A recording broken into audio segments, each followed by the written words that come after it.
오늘도 새벽 야화를 찾아주신 여러분, 감사합니다.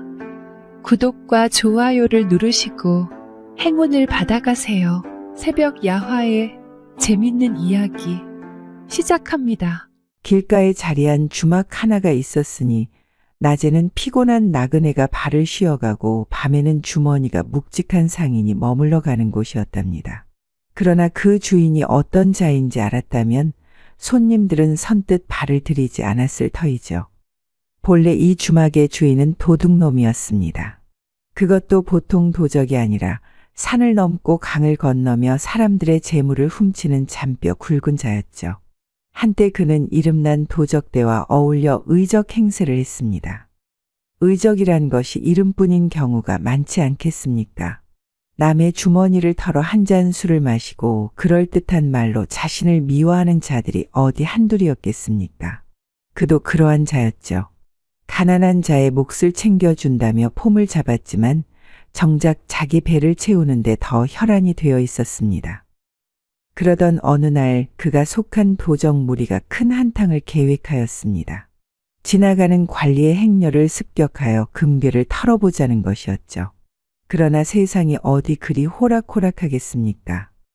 도적들이 사전에 정보 하나 잘못 물어 작전이 틀어졌습니다. 예상과는 달리 관리 행렬을 호위하는 군사가 여럿이었고 도적들은 일격을 당해 뿔뿔이 흩어지고 말았죠. 주막주인 또한 간신히 목숨을 부지하여 산으로 도망쳤습니다. 이놈, 내가 거짓 정보를 흘려 우리가 이 꼴이 되었구나. 도적 무리의 두목이 주막 주인을 노려보며 소리쳤습니다. 제가 아니라 그 정보가 잘못된 것이지 않습니까? 제발 믿어주십시오. 주막 주인은 애원했지만 이미 화가 난 도적들은 그의 말을 들으려 하지 않았습니다. 결국 그는 도적 무리에서 쫓겨났습니다. 동료라고 믿었던 자들이 한순간에 등을 돌린 것이었죠. 살 길을 찾아 헤매던 그는 어찌어찌 산을 넘어 작은 마을 근처에 다다랐습니다. 쫓기는 모민이 대놓고 도둑질을 할 수도 없고 그렇다고 굶어 죽을 수도 없는 노릇이라 결국 그는 한적한 길가에 주막을 차렸습니다. 처음에는 새 삶을 살겠노라 결심했죠. 이제 조용히 살아야지. 나그네들에게 음식이나 팔며 살면 되겠지. 그는 스스로에게 다짐했지만 사람의 본성이 어디 그렇게 쉽게 변하겠습니까? 그는 나그네들이 남기고 간 물건에서 값나가는 것을 슬쩍 하는 것으로 시작했습니다. 이것쯤이야 나그네들도 모르겠지. 그의 손이 점점 더 대범해졌습니다. 그러다 보니 그 옛날 동료들과 다시 연락을 주고받게 되었고 결국에는 묵어가는 손님 중 돈이 많아 보이는 자가 있으면 은밀히 도적들에게 신호를 보내어 짐을 빼앗도록 꾀하였습니다. 이렇게 주막은 겉보기엔 평범한 나그네들의 쉼터였으나 실상은 도적들과 내통하는 은밀한 소굴이 되었습니다. 그는 다시 죄악의 길을 걸어가고 있었으나 사람들은 그 사실을 알지 못한 채 여전히 그곳을 지나며 하룻밤 묵어갔던 것이죠. 다만 그의 아내만은 이 모든 것을 알고 있었으나 남편의 폭력과 위협에 아무 말도 할 수 없었습니다. 당신, 제발 이 집 그만둬요. 언젠가 큰 화를 입을 거예요. 그녀의 애원에도 남편은 들은 척도 하지 않았습니다. 조용히 하라. 내가 나서서 뭐라도 할 줄 아느냐? 그러나 세상에 영원한 비밀이란 없는 법, 죄악의 길은 멀리 가지 못하고 언젠가는 끝이 나게 마련이었습니다. 그 끝이 언제, 어떤 방식으로 찾아올지는 아직 그 누구도 알지 못했지만 말입니다. 안주인은 원래 양반가의 딸이었습니다. 비록 집안이 넉넉하지는 않았으나 부모는 그녀를 소중히 여기며 살뜰히 키웠죠. 그러나 세상 일이란 뜻대로 되는 법이 드물지 않겠습니까? 부모가 갑자기 병을 얻어 차례로 세상을 떠나자 그녀의 운명도 급격히 바뀌었습니다. 내 부모님께 빚이 얼마인지 아느냐? 그 빚을 갚을 길이 없으니 내가 이 집에 남아 무슨 일을 할 수도 없고 방법은 하나뿐이다. 멀쩡한 양반가의 딸이었던 그녀는 한순간에 친척들의 손에 이끌려 팔려가듯 시집을 가게 되었습니다. 신랑이라고 맞이한 이는 다름 아닌 지금의 주막 주인이었죠. 결혼이라기보다는 거래에 가까운 일이었답니다. 그녀는 처음에 그저 남편이 장사로 입에 풀칠하며 살아가는 줄로만 알았지만 시간이 지날수록 그의 행적이 수상쩍다는 것을 깨달았습니다. 어느 날 밤 안주인은 잠을 설치다가 밖에서 낮은 소리가 들리는 것을 느꼈죠. 바람이 세게 불어 들리는 소리라 치부하려 했지만 귀를 기울이니 명확한 말소리가 들렸답니다. 이번에도 제법 한몫 잡았겠지. 이놈 사람 보는 눈이 있어. 이번에는 재산도 상당하더군. 놈이 며칠 더 묵을 모양이니 때를 봐서 처리하면 된다. 그녀는 그 말에 피가 싸늘하게 식었습니다. 남편이 단순한 주막 주인이 아니라는 사실을 그제야 분명히 깨달은 것이었습니다. 그는 손님들의 재물을 탐하며 도적들과 내통하고 있었던 것입니다. 다음 날 그녀는 용기를 내어 남편에게 물었답니다. 어젯밤에 누구를 만난 거예요? 저작거리 장사꾼들도 아닌 것 같던데요. 남편은 처음에는 시치미를 뗐습니다. 그러나 그녀가 계속 다그치자 표정이 변하더니 갑자기 쓴웃음을 지으며 말했답니다. 알아서 뭐하게? 내가 나서서 어찌할 참이냐. 내가 먹고 있는 이 밥도 결국 그놈들 덕분인 것을. 그녀는 차마 말을 잇지 못했답니다. 남편이 잘못된 길로 빠져들고 있다는 사실을 알면서도 어디에도 하소연할 곳이 없었죠.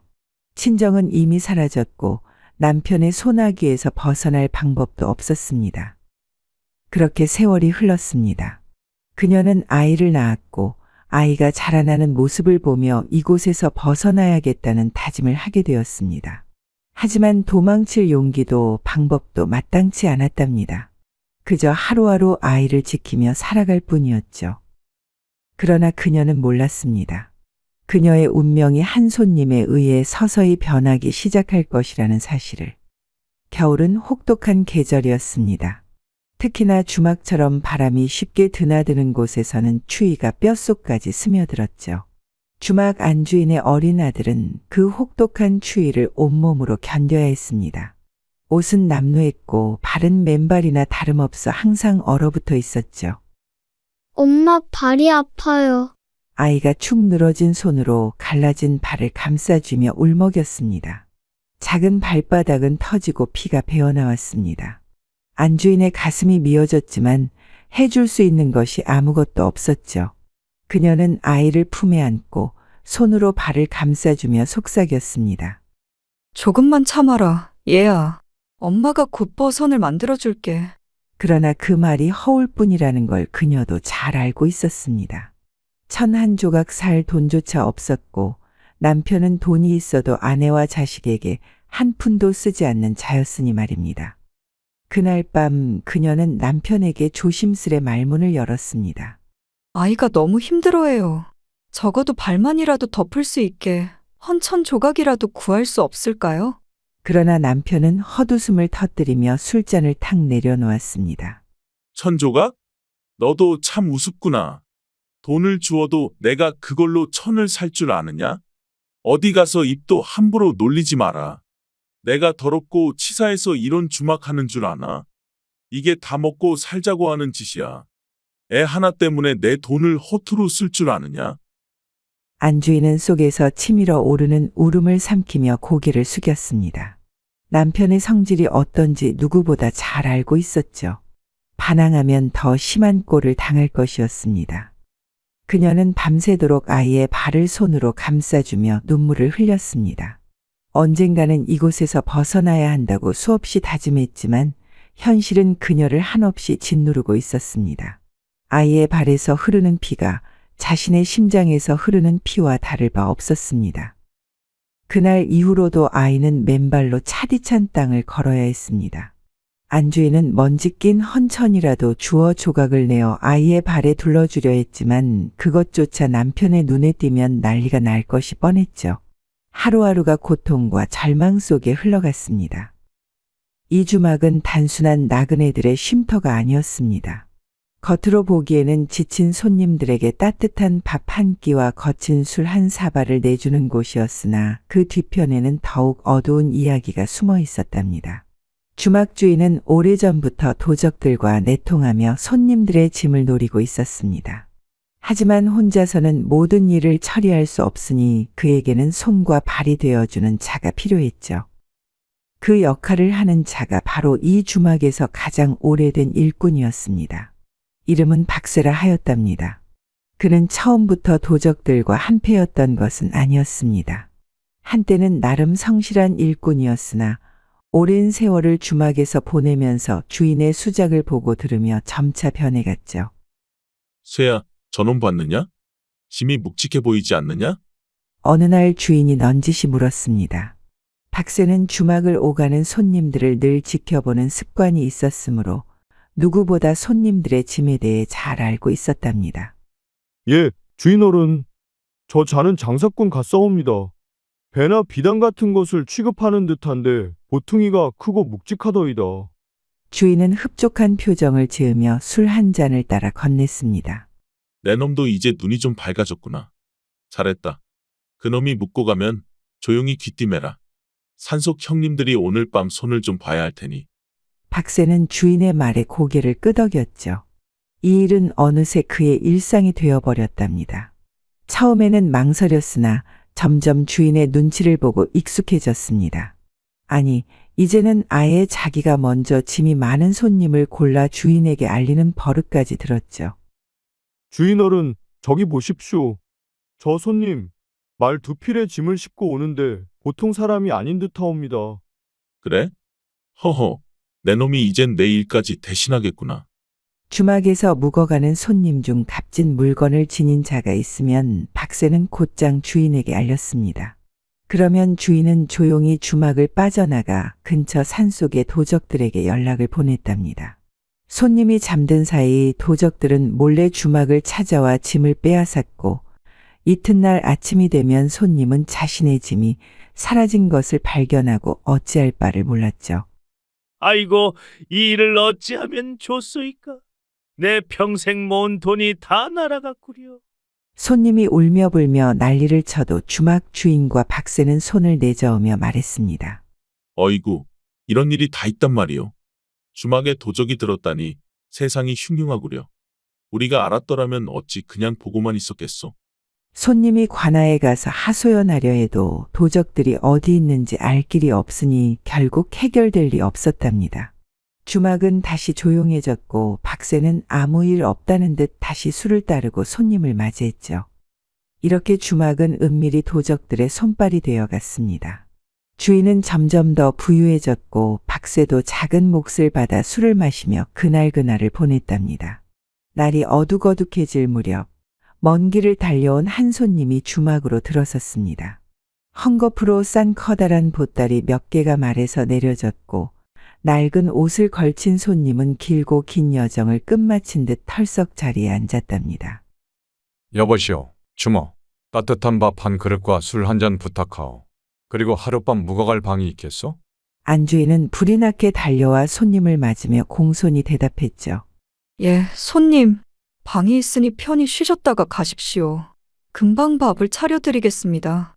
이 광경을 지켜보던 주막 주인은 손님의 짐을 흘낏 보며 슬며시 미소를 지었습니다. 3에서 4발이나 되는 배 보따리를 보고 있자니 꽤나 알찬 재물이 그 안에 들어있음을 직감했죠. 그는 박세를 슬쩍 불러 귀에 대고 속삭였습니다. 쇠야, 저놈 봤느냐? 짐이 예사롭지 않구나. 이번에도 우리 형님들께 좋은 소식이 되겠지? 박세는 눈을 번뜩이며 고개를 끄덕였습니다. 알겠사옵니다. 주인어른, 오늘 밤 기척 없이 연락을 넣겠나이다. 그러나 그날 밤 뜻밖의 일이 벌어졌습니다.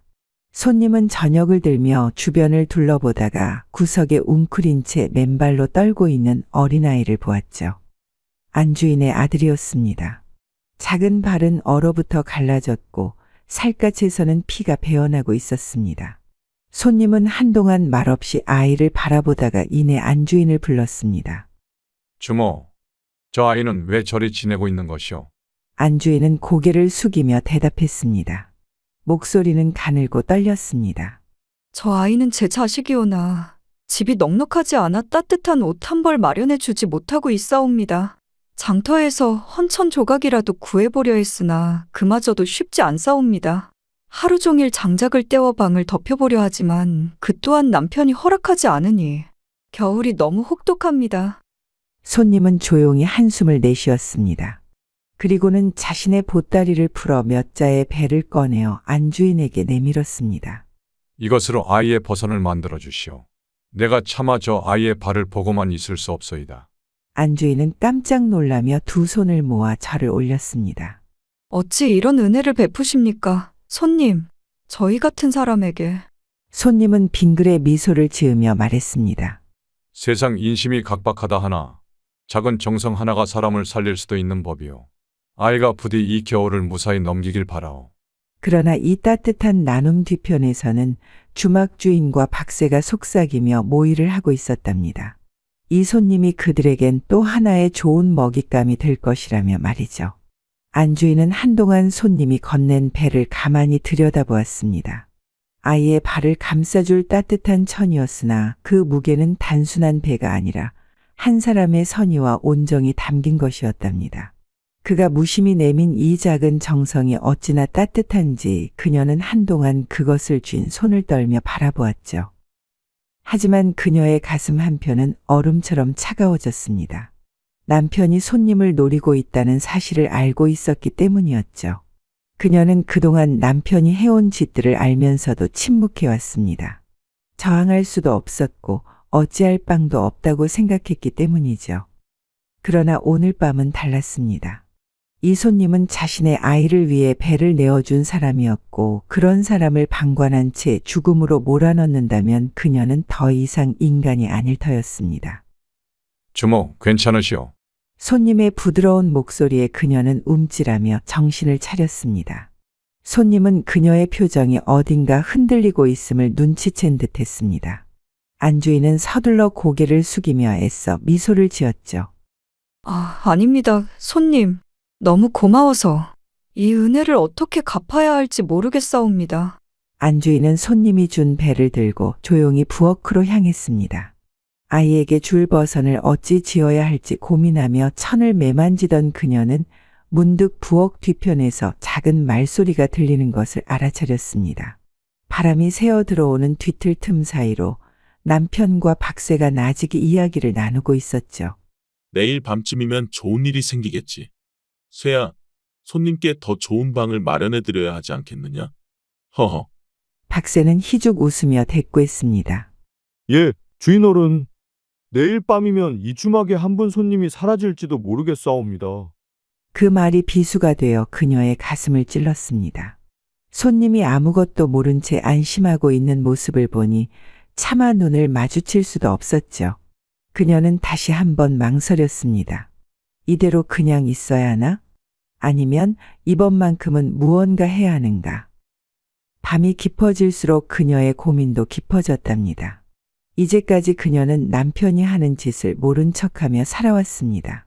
자신도 어쩔 도리가 없다고 변명하며 어쩌면 이 모든 것이 자신과는 무관한 일이라 여기고 싶었죠. 그러나 손님의 선행 앞에서 이제 더는 외면할 수 없었습니다. 결국 그녀는 결심했습니다. 이번만큼은 손님을 살려야 한다고.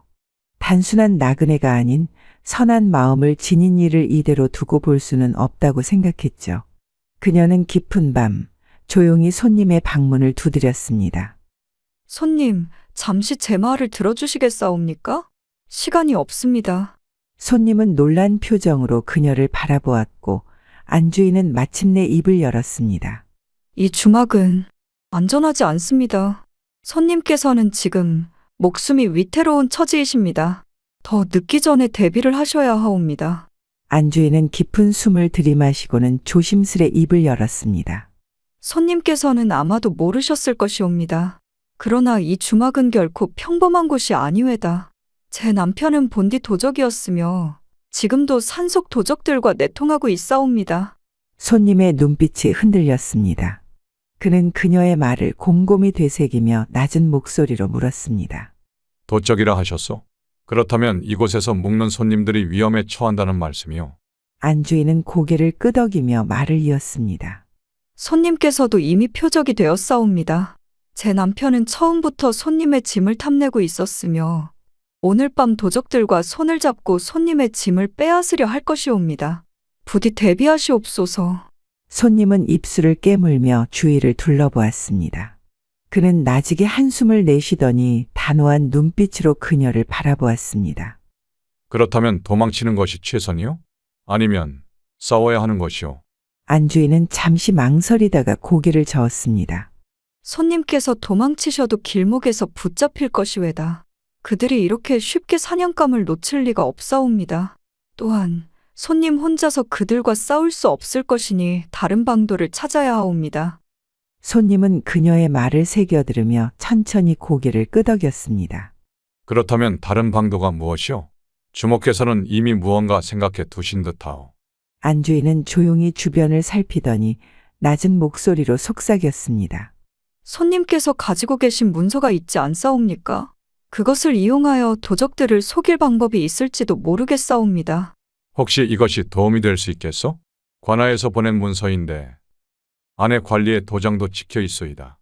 안주인은 문서를 받아들고 한참을 바라보았습니다. 그러다 문득 그녀의 눈빛이 번뜩였죠. 손님, 이 문서 끝에 제 남편과 도적 두목의 이름을 적으십시오. 그리고 내일 아침 주막에 일꾼에게 보이시면 되옵니다. 손님은 의아한 표정을 지었습니다. 그리하면 무슨 일이 벌어지겠소? 안주인은 낮은 목소리로 속삭였습니다. 우리 주막에서 일하는 박새는 글을 잘 읽지 못합니다. 그러나 그는 도적들과 연락을 취하는 자이니 문서 속 이름을 보고 지명수배서로 착각할 것이옵니다. 그러면 제 남편과 도적들도 겁을 먹고 감히 손님께 해코지하지 못할 것이외다. 손님은 이 기막힌 계책을 듣고 잠시 생각에 잠겼습니다. 도망도 싸움도 아닌 계략으로 적들을 속이는 방법이었죠. 결국 그는 결연한 표정으로 문서를 펼쳐 조심스레 이름을 적었습니다. 이 방법이 통하길 바라오. 주모, 은혜를 입었소. 만약 무사히 살아남는다면 반드시 보답하리다. 안주인은 고개를 숙이며 조용히 중얼거렸습니다. 손님께서 무사하시면 그것이 가장 큰 보답이옵니다. 부디 내일 아무 일도 없기를. 다음 날 아침 손님은 일부러 여유 있는 태도를 보이며 주막을 거닐었습니다.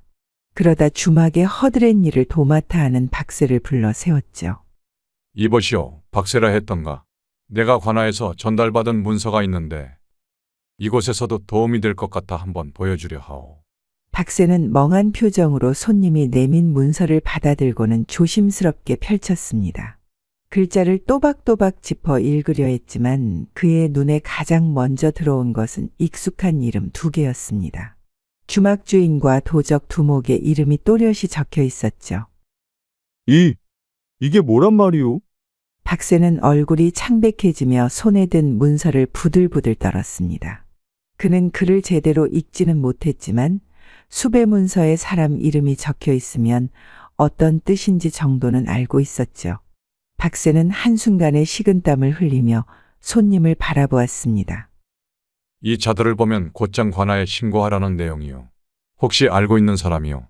손님이 태연하게 묻자 박새는 더 이상 문서를 들고 있을 용기가 없었습니다.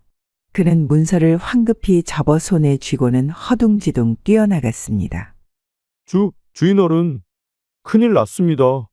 그는 숨이 차도록 뛰어가 주막 주인에게 문서를 내밀었습니다. 주인은 한 손으로 문서를 낚아채어 펼쳐보았고 그가 읽을 줄 아는 몇 안 되는 글자 속에 자신의 이름이 적혀 있음을 보자 얼굴이 새파랗게 질렸습니다. 이게 어떻게 된 일이냐? 관아에서 내 이름을 적은 문서를 돌리고 있단 말이냐? 박새는 주인의 얼굴을 불안한 눈빛으로 살폈습니다. 주인어른, 이 문서가 진짜라면 우리는 이미 포졸들에게 찍힌 것이 아닙니까? 어찌해야 합니까? 주막 주인은 순간적으로 판단을 내리지 못하고 식은땀을 흘렸습니다. 그는 즉시 도적 두목에게 연락해야 한다고 생각했지만 이미 손과 발이 덜덜 떨리고 있었습니다. 그의 이름이 버젓이 적혀 있는 것을 보고도 믿기지 않았죠. 관아에서 자신을 쫓고 있다면 이곳은 더 이상 안전한 곳이 아니었답니다. 박새, 이게 도대체 어떻게 된 일이냐? 관아에서 내 이름을 적어 돌리고 있다고? 이게 사실이란 말이냐? 박새는 얼굴이 새파래져 어찌할 바를 몰랐습니다. 주인어른, 어쩌면 손님이 관가와 관계가 있는 자일 수도 있지 않겠습니까? 괜히 손을 대었다가 관군들이 들이닥치면 끝장입니다. 주인은 손에 든 문서를 쥐어뜯을 듯 노려보며 이를 악물었습니다. 그는 다급하게 몸을 돌려 주막 뒤편으로 향했습니다. 그곳에는 도적들에게 연락을 보내는 수단이 있었죠. 주인은 서둘러 산속의 도적 두목에게 신호를 보냈습니다. 한시가 급했으므로 직접 산으로 올라갈 수도 없었답니다. 대신 몇 번의 특정한 횟수로 횃불을 밝혀 멀리서도 알아볼 수 있도록 신호를 보냈죠. 시간이 지나자 저 멀리서 대답하는 신호가 반짝였습니다. 얼마 지나지 않아 산에서 내려온 사내 하나가 그림자처럼 주막 뒤로 다가왔습니다. 그는 주막 주인이 가장 신뢰하는 연락책이었죠. 무슨 일이요? 주막 주인은 식은땀을 훔치며 낮은 목소리로 말했습니다. 두목께 전하거라. 우리 이름이 관아의 문서에 올랐다. 당장 움직이지 않으면 머리를 베이게 생겼다. 연락책은 깜짝 놀라며 표정을 굳혔습니다. 그는 불안한 기색이 역력한 얼굴로 문서를 한 번 더 훑어보았습니다. 뭐라고요? 관아에서 갑자기 우리를 추적할 리가 없지 않습니까? 주막 주인은 이를 악물며 속삭이듯 답했습니다. 틀림없이 누군가 밀고 한 것이야. 우리 짓을 아는 자가 관아의 정보를 흘린 게 분명하다. 그렇지 않고서야 어떻게 내 이름이 관의 문서에 오를 수 있겠느냐? 연락책에 손이 떨렸답니다. 그렇다면 우리를 쫓는 것이 단순한 뜬소문이 아니라 확실한 증거가 있다는 말씀이십니까? 그렇다. 지금 이 순간에도 관군들이 우리를 잡으러 오고 있을지 모른다. 늦기 전에 두목께 전하고 우리가 어떻게 움직여야 할지 결정해야 한다. 중요한 것은 지금 우리가 위험하다는 것이다. 어서 두목께 알리고 도적들을 모두 철수시키라고 전하거라. 더 이상 이 주막은 안전한 곳이 아니다. 연락책은 급히 몸을 돌려 산속으로 달려갔답니다. 한참 후 주막 주인은 초조한 얼굴로 주막 앞을 서성이는데 얼마 지나지 않아 산길로부터 또 다른 신호가 왔습니다. 도적 두목이 직접 명령을 내렸다는 신호였습니다. 그날 밤 산속 도적들의 은신처는 큰 소란에 휩싸였답니다. 도적 두목은 황급히 주막 주인과 부하들을 불러 모았습니다. 관아에서 우리를 쫓고 있다니 이곳에 더 머물러선 안 된다. 한시라도 빨리 흩어져야 한다. 누구도 붙잡혀선 안 된다. 산속은 문서 하나 때문에 난리가 났고 주막 손님은 주인이 없는 틈을 타 도망칠 준비를 하여답니다. 손님은 조심스럽게 방을 나섰습니다. 주막 안은 긴장감이 감돌았고 박쇠조차 주막 주인과 도적들의 동태를 살피느라 손님에게 신경을 쓰지 않고 있었습니다. 그는 허리를 숙인 채 뒷마당을 가로질러 말이 묶여있는 곳으로 갔습니다. 그 틈을 타 손님은 재빨리 말에 올라탔습니다. 조용히 말의 고삐를 잡고 어둠 속으로 사라지려던 순간 뒤에서 작은 목소리가 들렸습니다. 손님, 부디 몸 조심하십시오. 안주인이었습니다. 그녀는 아이를 품에 안은 채 문 앞에 서 있었죠. 그녀의 얼굴에는 고마움과 미안함이 뒤섞인 표정이었습니다. 손님은 그녀를 바라보며 조용히 말했다. 주모, 나는 떠나지만 당신과 아이가 걱정이요. 이곳은 더 이상 있을 것이 아닙니다. 남편이 돌아오기 전에 떠나시오. 안주인은 눈을 감았다 뜨더니 씁쓸한 미소를 지었습니다. 갈 곳이 없사옵니다. 이곳에서 나가더라도 어디로 가야 한단 말입니까? 손님은 한동안 말을 잇지 못했습니다. 자신은 목숨을 부지하기 위해 떠나지만 이 여인은 여전히 이곳에 남아야 했습니다. 그러나 이대로 두고 떠날 수도 없는 노릇이었죠. 그는 잠시 고민하더니 품에서 작은 주머니를 꺼내 안주인의 손에 쥐어주었습니다. 이 돈을 가지고 도망가시오. 아이를 데리고 먼 곳으로 떠나 홀로 살 수 있는 곳을 찾으시오. 안주인은 그 주머니를 보며 한동안 멍하니 서 있었습니다. 손님이 떠난 뒤에도 그녀의 손은 떨리고 있었죠. 그러나 그녀는 아직 남편이 돌아오지 않았음을 알고 있었습니다. 그 시각 산속에서는 주막 주인의 얼굴이 시퍼렇게 질린 채 도적 두목 앞에 무릎을 꿇고 있었습니다. 이놈? 관아에서 우리를 쫓고 있다니 이게 무슨 말이냐? 너 때문에 우리가 죽게 생겼다. 도적 두목은 주막 주인의 멱살을 잡고 소리쳤습니다. 주막 주인은 필사적으로 변명했지만 이미 두목의 분노를 막기에는 늦었죠. 주먹이 날아들었고 그는 바닥에 나뒹굴었습니다. 다 내 돈 때문이다. 우리가 관아에 쫓기게 된 것도 내가 함부로 나그네를 건드려서가 아니더냐? 도적들은 주막 주인을 두들겨 패고는 그를 버려두고 떠났습니다. 피투성이가 된 채 주막으로 돌아온 그는 아내를 보자마자 분노에 찬 눈빛을 번뜩였습니다. 인연, 내가 나를 배신했구나. 내가 밀고 한 것이지. 내가 그 손님과 짜고 나를 죽이려 했지. 안주인은 더 이상 두려워하지 않았습니다. 그녀는 차분한 목소리로 대답했습니다. 나는 당신을 배신한 적이 없습니다. 하지만 당신이 내게 배신당할 일을 하며 살아왔던 것이겠지요. 그녀의 단호한 태도에 주막 주인은 순간적으로 말을 잃었습니다. 그제야 그는 자신의 처지를 깨달았습니다. 이제 그는 더 이상 도적들에게도 아내에게도 기댈 곳이 없는 처량한 신세가 된 것이었죠. 안주인은 아이를 품에 안고 조용히 문을 열었습니다. 차가운 밤바람이 불어왔습니다. 그녀는 마지막으로 남편을 바라보며 나지막이 속삭였습니다. 이제는 나도 떠나겠습니다. 당신은 당신의 죄값을 치르며 살아가십시오. 그렇게 그녀는 아이를 안고 어둠 속으로 사라졌습니다. 주막 주인은 텅 빈 주막에 홀로 남아 자신이 잃어버린 모든 것을 곱씹으며 쓰러지듯 주저앉았습니다. 달빛이 희미하게 비치는 밤길을 따라 안주인은 조심스레 걸음을 옮겼답니다. 주막의 불빛이 점점 멀어질수록 그녀의 가슴은 서늘하면서도 묘한 해방감을 느꼈죠. 더 이상 남편의 눈치를 볼 필요도 도적들의 음모에 침묵할 이유도 없었습니다. 그러나 자유를 향한 발걸음이 순탄할 리 없었답니다. 길목을 지나던 그녀는 갑작스럽게 나뭇가지가 바스락거리는 소리에 걸음을 멈추었습니다. 어둠 속에서 무언가 움직이는 기척이 느껴졌죠. 그녀는 본능적으로 아이를 품에 더 꼭 끌어안았답니다. 거기 누구냐? 낮고 거친 목소리가 어둠을 가르며 들려왔습니다. 그녀는 심장이 철렁 내려앉는 듯했죠. 도적들이 아직 완전히 흩어진 것이 아니었던 것입니다. 잠깐, 저 계집 어디서 많이 본 얼굴인데. 어둠 속에서 두세 명의 도적이 모습을 드러냈습니다. 그들의 눈빛은 날카롭고 이미 무언가 수상한 낌새를 눈치챈 듯 보였답니다. 안주인은 재빨리 다른 길을 찾으려 했으나 이미 그녀의 앞길은 막혀 있었답니다. 인연이 주막 주인 마누라 아니냐? 뭐야, 어디 가는 길이야? 도적 중 하나가 비릿한 웃음을 지으며 다가왔고 안주인은 침착하려 애쓰며 대답했습니다. 나는 아이를 살리러 가는 길이오. 부디 길을 비켜주시오. 그러나 도적들은 그녀의 말을 믿지 않았답니다. 그들은 도적 두목이 사라진 후 더 이상 자신들을 이끌어줄 자가 없다는 불안감에 사로잡혀 있었죠. 그리고 그 원인을 제공한 것이 주막 주인과 그의 아내라고 생각하고 있었습니다. 어디 도망가려고? 내 남편이 우리를 팔아먹었잖아. 너도 같은 폐 아니냐?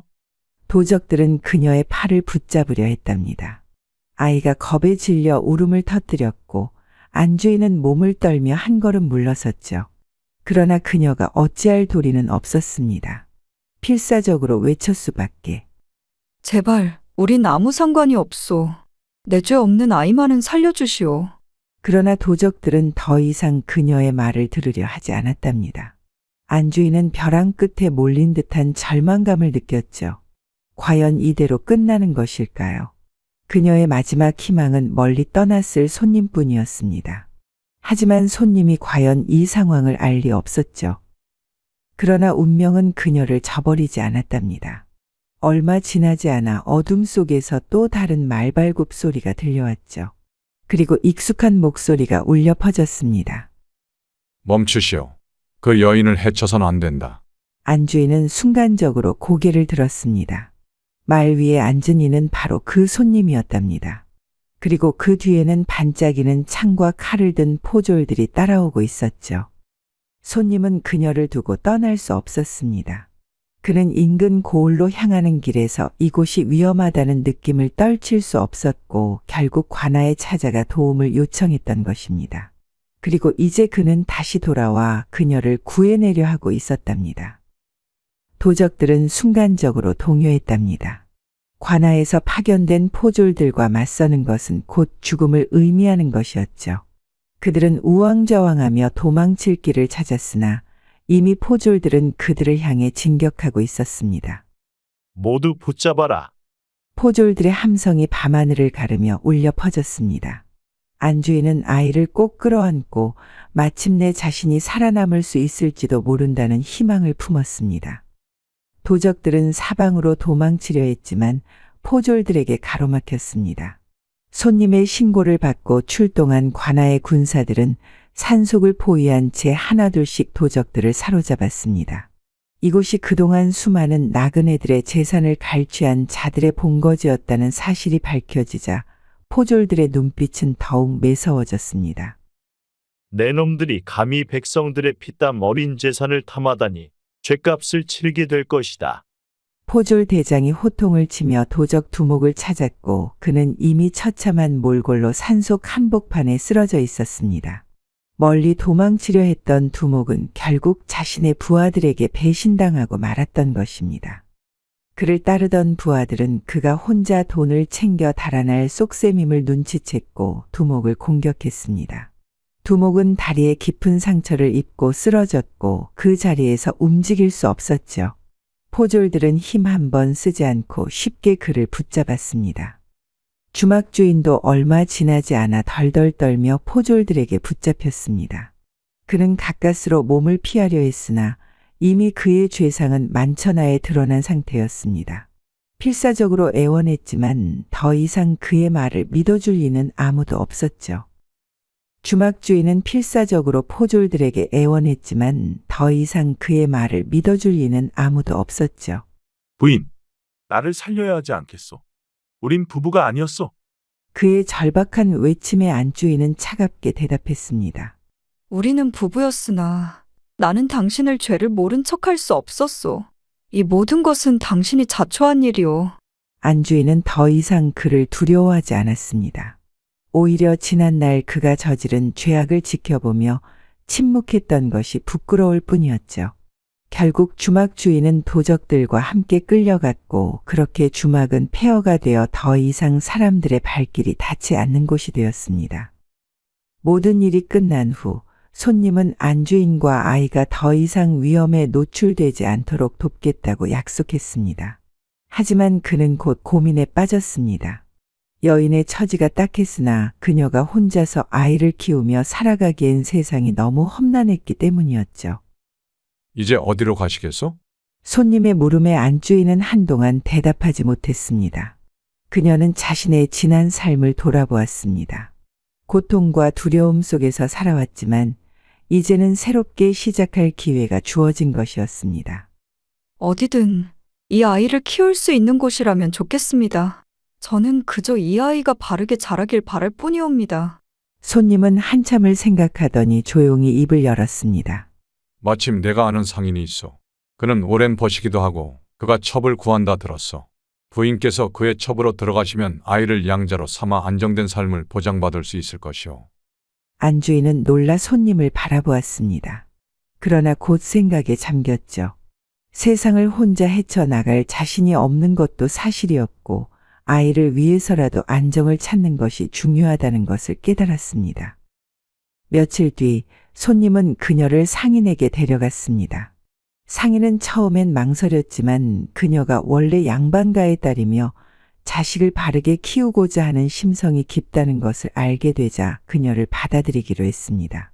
아이는 그의 양자가 되었고 안주인은 그 집에서 새로운 삶을 시작하게 되었습니다. 부디 행복하게 사시오. 아이를 잘 길러주시오. 손님은 마지막으로 그녀를 바라보며 조용히 말했습니다.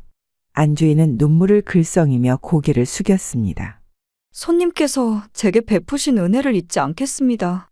손님은 미소를 지으며 떠났습니다. 그러나 그는 이후로도 안주인과 끊임없이 소식을 주고받았습니다. 그녀의 안위를 걱정했고 아이가 무사히 성장하는지를 살폈죠. 세월이 흐르고 아이는 무럭무럭 자라 훌륭한 상인으로 성장했습니다. 수완이 뛰어나고 인품이 단정하여 사람들 사이에서 신망이 두터웠으며 의리 또한 깊었습니다. 상인은 그를 친아들처럼 길렀고 안주인은 아들이 올곧게 성장하는 모습을 지켜보며 비로소 안도의 한숨을 내쉴 수 있었습니다. 한편 손님도 상업으로 크게 성공하여 많은 재물을 모았습니다. 그는 안주인과 아이가 여전히 마음에 걸렸고 기회가 될 때마다 그들을 돕고자 하였습니다. 상인이 된 아이 또한 의리를 저버리지 않았습니다. 그는 양아버지와 손님의 도움을 잊지 않았으며 커다란 부를 이룬 후에는 가난한 이들을 돕고 베풀 줄 아는 사람이 되었죠. 결국 손님과 안주인 그리고 그녀의 아들은 큰 부자가 되어 남을 도울 수 있는 사람이 되었습니다. 작은 은혜로 맺어진 인연이 결국 큰 덕을 쌓는 계기가 되었으며 세상은 선한 마음이 선한 결과를 가져온다는 교훈을 다시금 깨닫게 해주었습니다. 즐거우셨다면 구독과 좋아요, 댓글 부탁드립니다. 다른 재밌는 이야기로 다시 돌아오겠습니다. 새벽 야화였습니다.